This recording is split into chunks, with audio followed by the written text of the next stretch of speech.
Mondesi. Straight up, I said roto value. I'm taking J.D. Martinez. This is true. Versus Mondesi, and you took Mondesi. Can you tell me, by the way, who led the majors in doubles? There's actually 4 people tied with 42. Jeimer Candelario, yes. I would think, is on that list. Yes. I'm going to say, because you're talking about it right now, J.D. Martinez. Sure, right. And that's I got 2 of them. Ruvain, any guesses? I'm going to guess 2 guys, and they're probably pretty close. Bryce Harper, he had a monster year, and we didn't even talk about him, and he had an MVP-type season. So if you had him in fantasy, that'd be great. And another guy who I think you have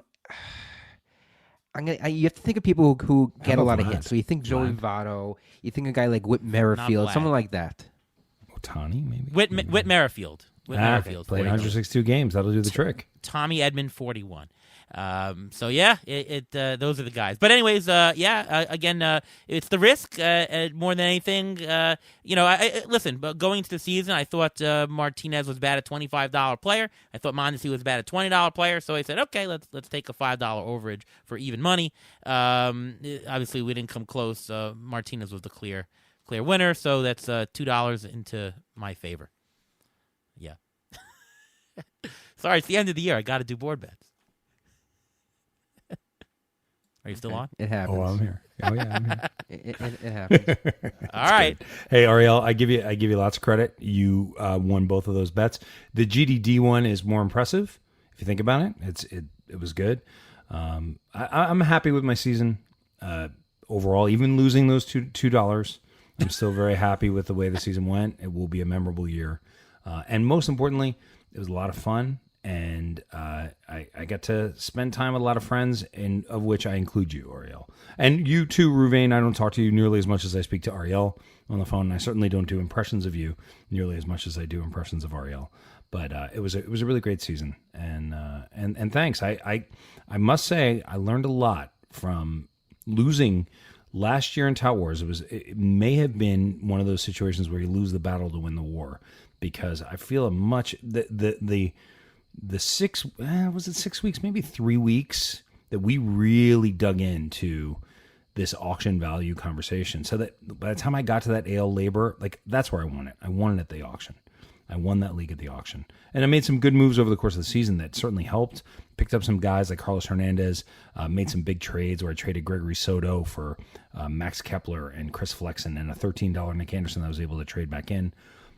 But it was what happened at that auction. And this is what I would say. Preparation is really important. Like, really understand. So I do agree with you, Ariel. Really do understand where the value is going into next season as you get ready for your drafts, and understand the players too.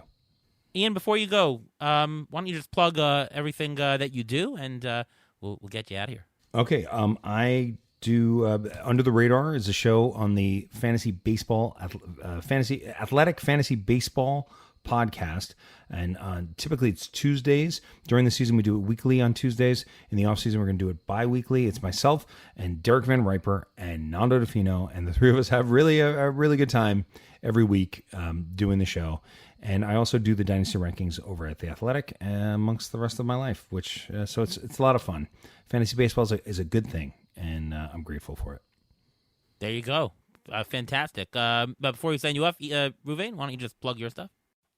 You can follow me on Twitter at MLB Injury Guru, where during the offseason I will continue to tweet about the injuries, their updates, how people are doing after surgery and everything like that. I do have an in-season, which is now over, article with Rotoballer regarding the injuries. And if you are there, we are going to First Pitch Arizona. Me and Ario, we're going to be having a live episode of Beat the Shift there.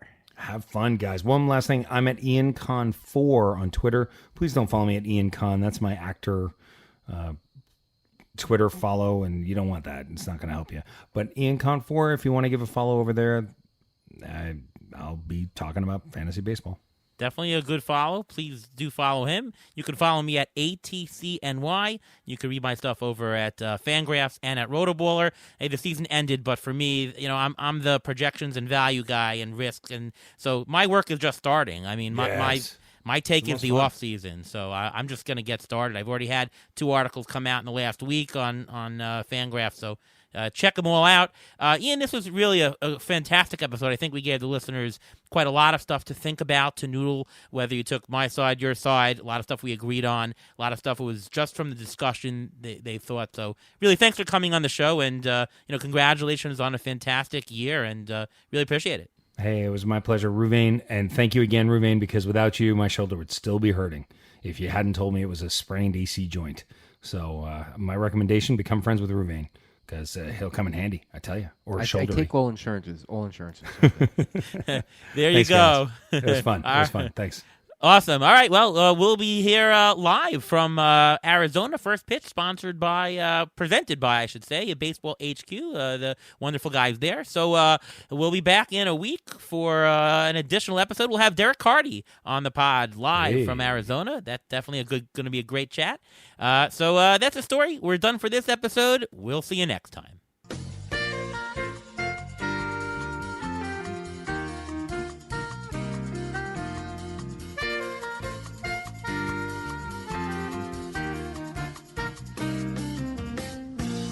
Thanks for listening to the Beat the Shift podcast presented by Fangraphs.